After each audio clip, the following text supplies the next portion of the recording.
Hi, this is Lewis Shillito, and this is my podcast, The Echo Chamber, where we talk to people about general lives and their past and hopefully futures, what they want to do. Today on this episode, I'm talking with Jonny Leader from Seven Studios, where we're going to cover his past life, what he's hopefully going to do in the future, and what his experiences have been in filmmaking, podcasting, and content creation. If you like this episode, like, subscribe, and share to your friends. Welcome to the episode. Hello, Jonny. How are you? Hey, Lewis. Good to be here. First podcast. Yeah, it feels good. I'm a bit nervous, but has to be expected. So I got a few questions for you. When growing up, were you always interested in film and TV in general? And what were some of the things that inspired you to want to choose a career in filmmaking/podcasting? So back when I was younger, I don't feel the same. Well, it won't be the same because it was DVDs for me. I don't know. Do you I have quite a lot of DVDs. I have like a box of them with all my favorites. 4K Blu-ray? Not 4K Blu-ray, just something you buy from a shop. Yeah. Well, that was when we were younger, and it was like when you'd get the DVD with the bonus disc and you'd get all the behind-the-scenes footage and stuff. Yeah. Used to love all that. So like that got me into it to begin with. I have a few of those that have that, like my Lord of the Rings extended trilogy set. I have all the behind-the-scenes on all that. Yeah. It's like nowadays you can get that kind of stuff on YouTube and whatnot. Yeah. But back then that was like the only place you would see it. Yeah. So that kind of got me into it. And then I was like, well, what do I fancy doing? And back then, I can't remember which films it was. Maybe it was Toy Story or something. I was like, I quite fancy getting into animation. Yeah. So I looked into that a little bit. And then it was like, when I realized how long it takes, like a month per minute to animate a film or something, I was like, I don't have the patience for that. It takes ages to do. Yeah. That's why big companies like Disney and all that, they are able to do it like within a year or a bit because, well, depending on what projects they're doing, like they'll be able to do it quicker because they've got more people to handle it. Yeah. But yeah. Exactly. Yeah. So that's kind of like where it started. But when I was thinking that was back in sixth form. All right. Like year 11 time. Like my age. Ish. Yeah. Was when I was looking to go into that kind of area, but I had zero connections, nobody in the family, no friends in the family, nothing like that, who could be like, oh, this is how it's done. Yeah. So that was when I started to look at like uni courses and stuff like that. It was like, what kind of inspired you to like do all that then? Like what did you see and like, oh, that's a really good idea? Like what was it, a certain film, certain TV show? What was it? I don't think the first film that I was like kind of blew me away was the first Jurassic Park film. Oh yeah. So that was amazing film. Yeah. Freaked me out as a kid when I saw it the first time, but that's the one I always went back to. And that was the one that always gave me the proper film vibes when I watched it, like a lot of Spielberg's films and things. But the moment when it was like, I want to go into film was I'd been working in retail during like late high school, sixth form. And I'd sort of falling into doing that for a couple of years. All right. Full time following, like as a break between like college and uni. Yeah. I was figuring out what to do. I was like, I'm getting dragged too far down that route. Yeah. I didn't really want to do that. So I was like, I want to go back to what I was originally interested in, which was like film. Movies, Yeah. So that's when I started looking at courses and things like that. So it was probably, I just missed the application date for that second year. So I had to continue working in retail for like a further 7 months or whatever it was. So wasted a bit of time there.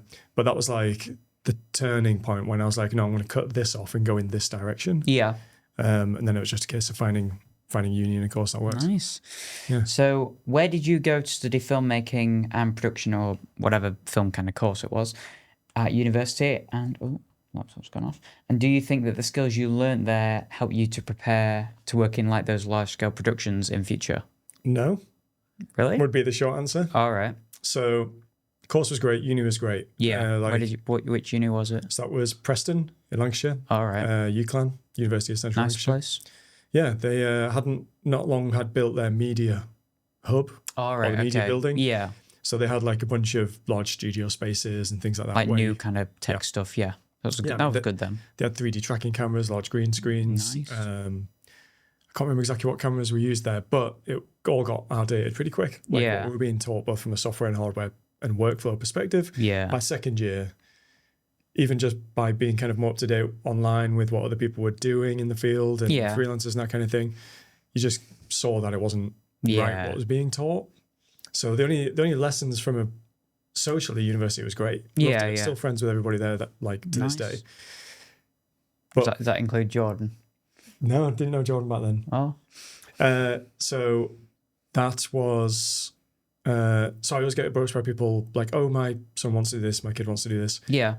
what do you recommend? And I never tell them to go to uni now. I'm like, if you're going to go to, like I said to you the other day, if you're going to go to a film school, go to like a film school. Don't go to a university with a film course, because you make way better connections and you learn the proper workflow for higher in the film school. Yeah, like HGTV, high-end TV productions and stuff. They structure it properly. You have your first ACs, you have the full chain of people in the camera department and stuff. It's not just like, oh, you're a one-man band camera person and you're going to direct this. Because that's fine. But like as work experience now, it's like I'm learning that all this stuff, like tomorrow we're going to edit what we're saying now. So it's kind of like helping me learn how to do that. And then in future, I can have a play around with it and see how I can help to do that myself. But if I did want to go to film school, it'd be like more advanced kind of stuff like that, I'm guessing. Yeah. It's not that you get placements on like professional shoots. So in terms of building your network, because it is ultimately not what you know, who you know. In that industry. So by making those contacts through the course, that's just a bit of a shortcut. Because trying to get into that little black book of contacts for a film, for like a DP's black book of contacts or directors, it's nearly impossible. So somewhere like that, like the National Film and Television School, looks great. And I don't think I even was aware of it. All right, I don't know when it started, but I certainly wasn't aware of it when I went to uni. You mentioned the other day that when you were in that uni, that's when you heard of it, when you were already in your course, I think. Yeah. So I'd recommend doing that, or just sacking off the education side of it altogether and then just pursuing it from a passion side of things. Just making some small projects. Yeah. Literally using it's that cliche of use the phone in your pocket and all this to just build up a portfolio of work that showcases your passion for it. Because when you get in, you'll likely get in as a runner anyway. And I don't think I ever got asked once in the first few years of my work, ever, especially when I started, about like my uni course and stuff. It was all just about what I'd done. And you don't need to go to uni to get stuff done. No, you don't know. Depends what route you want to go down. So having worked with major broadcasters like Netflix and ITV, what is one key difference in approach or creative freedom that you've found between working for large companies and now running your own business at Seven Studios? The smaller, the better. I'd say. The larger you get, the more restrictions you have. Just because there's more money on the line. You're talking high six figures for a decent show. So when there's that kind of budget involved, you can kind of understand why the commissioners and the execs have like a tight hold on things because they can't afford for things to go wrong. Whereas when budgets are a bit smaller or when teams are a bit smaller, in this kind of field, you can be a bit more playful with it and a bit more experimental. A bit more creative. And depending on what the job brief is, you have more flexibility to find the best outcome for the goal of that job. Not just stuck on one sort of vision. Because often in the larger productions, it would be somebody on the top end that's not a air quotes creative, who is like giving creative directions to people further down the line who are actually creative ones making it, and like, no, don't do this, we've never done that, don't do that. It's that like old school mentality. So I quite like the agility of a company like Seven that allows us to get the best for the clients as opposed to just making it like with one narrow vision. Get the money's worth kind of. So sticking with Netflix and ITV, what were some of the hardest productions to work in? Did you have a lot of problems with it, and how did you solve them? The hardest show I've ever done would have been one called Underground Worlds. Nice. Both from a budget and scheduling perspective, it was just a nightmare. So that was that an ITV or Netflix one, or was it something else? That was for Discovery. Oh, right, okay. But went out on, I think it was Yesterday channel over here. This was like 7 years ago now. All right. Yesterday channel over here and Science Channel or Science USA in America. And it's been rerun a few places. But that was like almost 2 countries a week for 4 months in terms of filming. Wow. And in each, so it was only a day to 2 days in each country, but we had to get 20 minutes worth of edited show out of that time. And some of these locations were like you'd be trekking for 3 hours underground with all your kit, and you'd only have like 2 hours to film your 20 minutes. It's scary, like going underground. Or I didn't mind it. I don't mind that. I hate. It was a good experience though. I hate smarty tubes. Like deep water and smarty tubes are like my phobias. What's wrong with smarty tubes?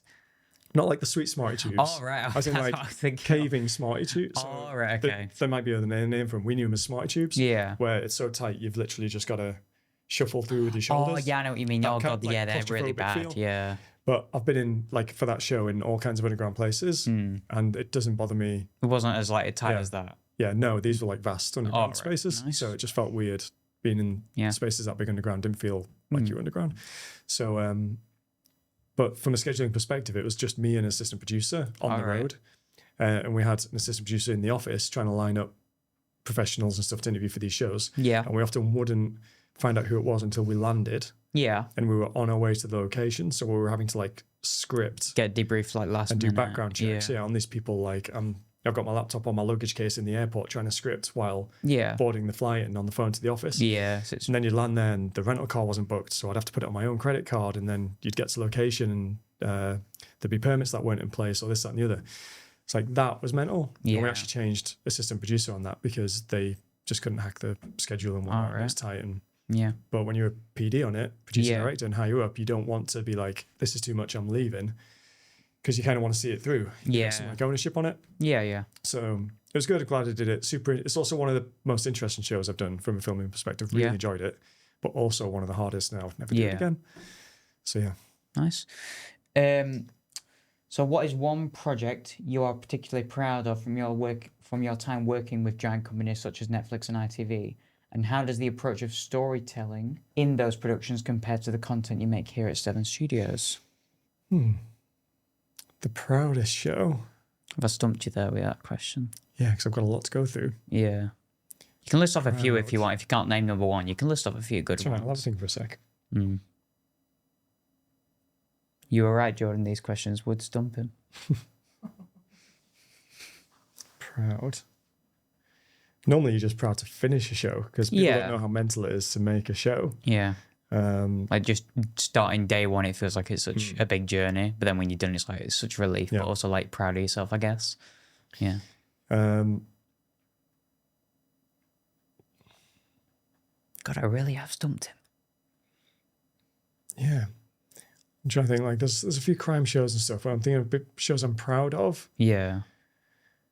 I mean, I did a short, this wasn't when I was producing directing, but when I was either a runner or a researcher, so it was early on. Yeah, yeah. And I did a show with, it was Paul O'Grady for the Love of Dogs. I don't know if you know that show. No. It's all like rehoming dogs and all that kind of stuff. All right. And that was a proud one to me because those programs always lead to those dogs like getting rehomed and that kind of stuff. Which is kind of wholesome. So that was like a warm feeling. Yeah. That was a wholesome feeling because you get the in-depth, you know, there's only so much info you can put in a show. Yeah, so you get the whole backstory though, doing the interviews with the owners and all that kind of stuff. Yeah. But I also had to dress up as a post office worker. All right, okay. For that and pretend to deliver some mail to a dog that was aggressive. Yeah. So I had to watch out to not get my hand bit. Also, you're like a kind of like a, what do you call them now? You additional actor? Like an extra? Yeah, like an extra, yeah. Oh, nice. That's quite common. They always like roping the runner or somebody to do like if there's any random extra work that needs. It's like, oh, they'll just give it to you, yeah. Yeah. So there's that one. Later on down the line, did a little bit on the Pride of Britain Awards. That's always a nice one. Nice. Then what's always, it's not like one that I'm proud to have made, but I feel, it's not even proud. I feel, what's the word? Sort of honoured to be able to do it. Yeah, and that's a lot of the crime shows because you get to spend a lot of time with the families of like murder victims' families and things like that. And you get to like really know them and it can get emotional and they open up to you about a lot of things. Yeah. Like that's quite an honour to be able to like be brought into that circle and have them trust you with that kind of thing. Nice. So like it's always tough doing those shows because of those stories. But on the back end of it, when you also hear the good feedback from whether it's charities connected to the case and that kind of thing, they get a lot of like feedback from people being like, oh, we've, you know, this story changed our life, or funds have gone up for the charity, or you know, whatever it could be. So like positive outcomes. Yeah, and there was a few of those. Like Secrets of a Murder Detective is one of the later ones, and When Kids Kill was another one, and When Missing Turns to Murder, a couple of series of that. Yeah. So they all have different names, but they're essentially the same thing, just telling the story of the crime. And to have the families be willing to open tell up those horrible stories on camera is like a cool, well, not cool is the wrong word. Yeah. Is a, what's the word I'm trying to think of? It's ghosted me. But I've got a lot of respect for them. Yeah. Yeah. Nice. So linking back to what you said earlier about university, how do you feel that formal education specifically prepared you for the practical demands of running a business like Seven Studios? Pointless. Really? Yeah. Yeah. I wouldn't say you need to go to university to run a business at all. I think if anything, if you do have a hint of that entrepreneurial element to you, whether and that could be like you want to freelance in something because that's kind of entrepreneurial in itself because you're on your own doing that, or you want to start a business. I don't think university is a good place for that. Yeah. I think it just puts in a lot of boundaries and a lot of restrictions into your way of thinking that can put a limit on maybe what you originally might have been wanting to do. All right. I think you can find everything you need to know to be successful in most businesses online. Yeah. It's that old YouTube university cliche. Yeah. Like, I'd recommend, like, eventually when I have kids, I'll be just saying to them, like, unless there's some amazing course out there I don't know about, hasn't been made yet. Yeah. I'd be like, you just do it yourself. Especially by then when, you know, the way AI is going, that you're going to be able to do anything. Oh, yeah, true. So I'd go down that route and just encourage entrepreneurs to, like, use the tools that are out there, not rely on a system that... Because AI is expanding, like, every day. It's getting more and more. Like, the amount of times I see random pictures turn into videos from AI, and it's just, like, it's mad how it's evolving. Yeah. Yeah. Yeah, 100%. But not even just in the media space, just like any business. Yeah. So in terms of uni preparing me for Seven Studios, I wouldn't say it did. I'd say the years of the 10 years, whatever it was, of freelancing prepared me more because you've got that responsibility to do the work right, bring stuff in. Like, you know, you only get more work if the work you've done's good. It's kind of like that mentality. That's just how. So your answer is not at all. Not really. It's not at all for university. Yeah, that's fine. So we're on to our final few questions now. Seven Studios offers both podcasting and filmmaking services. Was it always your intention to combine these two areas, or did the evolution of media lead you to expand just beyond one focus? It was always the intention. I think if the goal was for us to be a content studio, like you can't ignore podcasting these days. Like you have to have it incorporated in some way. And it's super accessible, just like in the same way YouTube made filmmaking exposure accessible. Yeah. Podcasting now with phones and cheap microphones can be done really cheap. Yeah. But there's a lack of high quality podcast places out there. Yeah. So like it was key that we had one of those made because the idea behind it was to bring really high quality podcasts affordably to people that might otherwise think, oh, that's kind of too good for me or it's too expensive for me or whatever. So there was that side of it.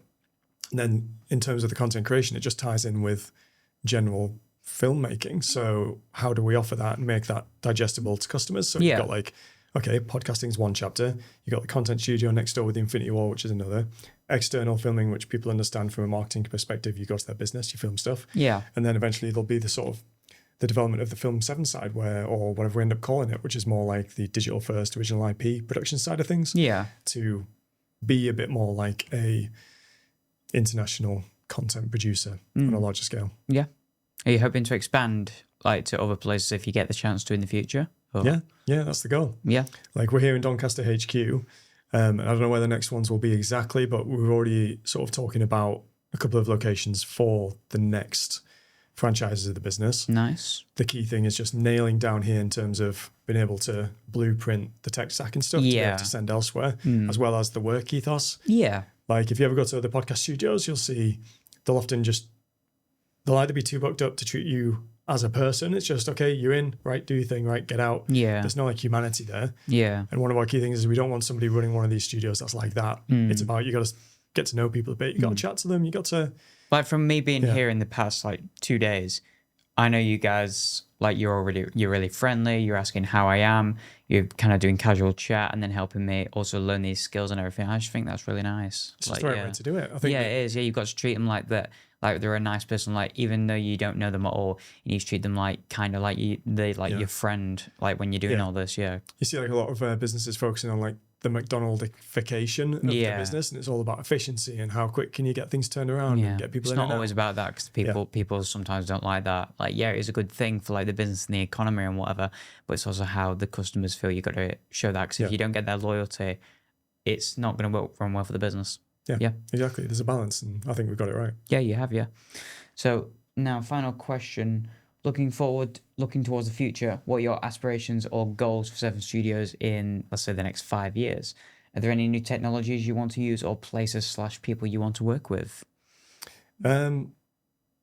Technologies, we'll have to wait and see. I mean, again, keeping the people in the product, there'll be a limit, I think, to how much AI will use in the production of our videos. And things. There'll be more to emphasize points or elevate things as opposed to make things in their entirety. Yeah. You'll be too young to remember, but it'll be like Channel 4, like years ago. If they were going to show something that was like R-rated, there'd be a little like red triangle on the screen to warn people there's something R-rated coming up. And I think we're going to get to a point where, with the amount of AI content generation that'll be out there, there's going to be some kind of visual warning or something on there to say to people, oh, this is human-made, this isn't. So what was the rest of the question again? I'm getting carried away with the AI stuff. What are your aspirations or goals for Seven Studios in the next 5 years? And are there any places / people you want to work with? Well, next 5 years, hopefully we'll have a few locations. Maybe even more internationally. We'll see. Ooh, nice. And in terms of the production side of things, obviously we'll have a much bigger team. Oh, yeah. But like I say, I mean, I would, in 5 years' time, expect a Seven show to be on Netflix. So that would be the goal. Yeah. Or one of the big streaming services. Yeah. So that's the goal. Any people you want to work with? Or any places you want to use for like shooting locations? Any place you've had your eyes on or anywhere? Could be anywhere in the world, anywhere. Well, it depends on the product, the person, or the purpose of the video. Yeah. If I could film anywhere, I mean, to shoot a video at night during the Aurora Borealis in Iceland would be pretty cool for something. Car video. With all the lights and everything, yeah. Yeah, that would be a cool location. Or if you can trigger a volcano for me, I'd quite like to film near a volcano. Yeah. Safety, though. You've got to remember that safety. Yeah. Outside of that, there isn't anything top of mind at the minute. In terms of people to work with, like any like directors or any people like just any people like in terms of any kind of points in the filming or whatever. Anyone you would like to work with? God, who is it that made like Tropic Thunder and all that? Is the big comedy producer? God, I'm not sure. I need to watch Step Brothers, Tropic Thunder. I need to watch Tropic Thunder. That's all the like Jack Black and Downey Jr. into it. It's like with the army people or something. With the blackface and all that in it. I need to watch that. But no, there isn't anyone in particular because I'm not really looking at drama now. So in terms of working with like drama people, that's not really top of mind at the minute. So in the marketing space, I'm interested in seeing what Brandon at Studio B is doing. They've just moved into sort of digital first shows. So I'd be interested to see what he's doing. I think he's got a good brain for this thing. So maybe I'll work with him at some point. Who else is out there at the minute doing good stuff? I mean, I know Flight Studio at the minute are obviously just focused on their podcast sort of network. But I feel like that's a natural progression for them as well to go into that more of a traditional show style format. So if they get into that, or they'll be looking to get into that, maybe we can hook them up. Maybe we'll produce some with Seven and Flight Studio. Who knows? Nice. So yeah, a few avenues to go down. What about you with your goals? My goals next 5 years. So where do you want to be in 10 years? What's your 10 goals? years. 10 years. My dream for 10 years would be to have been on a few sets with some great directors such as Cameron, Scott, like Ridley Scott, Spielberg, if he does any more. How old is he now? He's really old. Ridley Scott's like, is he nearly 80 in 10 years? Who knows? Yeah. These guys may not be around. Yeah, true. But yeah, working on some maybe big time film places, maybe just doing some films or just anything to do with TV really, just to get some. I know this is like experience now, like working with podcasts and cameras, but like that is actual like big time experience, like working in those big companies. So just being able to do some projects, kind of get myself out there, because that means I could get recommended to other places from those directors or whatever. But yeah, just have a few kind of places like that, just being able to do some projects. Yeah, and like if you just stick with it, it's persistence pays off in this industry. Like it's not a case of if, it's when. As long as you keep knocking, you'll get in. But most people give up knocking after 6 years, 7 years, whatever it is. You got to keep doing it. Yeah, you'll eventually get it. Determination. Yeah, 100%. Yeah, nice. Yeah, I think that's it then for this episode. So thank you for being with me, Jonny. No, it's been nice chatting. Yeah, we'll do another one at some point. Yeah, hopefully.